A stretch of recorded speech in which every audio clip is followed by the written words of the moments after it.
మణిపూర్లో పిల్లల్ని చంపేసినప్పుడు ఈ యాక్టర్లు అందరూ ఏమయ్యారండి? మణిపూర్లో ఘోరంగా స్త్రీలను ఊరేగించినప్పుడు యాక్టర్లు అందరూ ఏమయ్యారండి?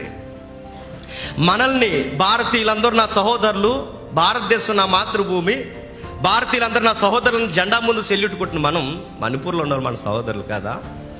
మణిపూర్లో ఉన్న స్వజనులే ఒకరు ఫైట్ చేసుకున్నప్పుడు ఈ మీడియా లేదా ముఖ్యంగా ఈ సినిమా మీడియాలో కొందరు ఈ క్యారెక్టర్ చేస్తున్న వాళ్ళు నేను అడుగుతున్నాను. నేను ఎక్కడో ఇజ్రాయెల్ దేశంలో ఉన్న వారు రాఫా వాళ్ళకి వీళ్ళు సంఘీభావం వ్యక్తీకరిస్తున్నారంట. నేను వ్యక్తీకరించడం అందట్లేదు, కానీ ఇదే సంఘీభావం మణిపూర్లో జరిగినప్పుడు ఏమైనా మీకు కళ్ళని అడుగుతున్నాను. నేను దేశంలో ఏంటి ఘోరకలి మతం మీద రాజకీయ ఇన్వాల్వ్ అప్పుడు లేదు సంఘీభావం, ఒక్కడ మాట్లాడలేదండి.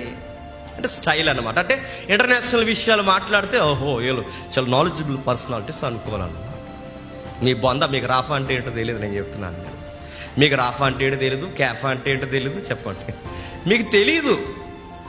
మీకు తెలిసిందల్లా ఒకటే, ఎక్కడ సపోర్ట్ చేస్తే మనకు బాగుంటుందని. అందుకే ఇండియాలో అందరూ కలిసి తిడుతున్నారు. ఇప్పుడు వీళ్ళని ఏమని తిడుతున్నారు చెప్పినా, ఎక్కడో ఉన్న రాఫాలో ఉన్న విషయాలకు మీరు సంఘీభావం తెలియజేస్తున్నారే.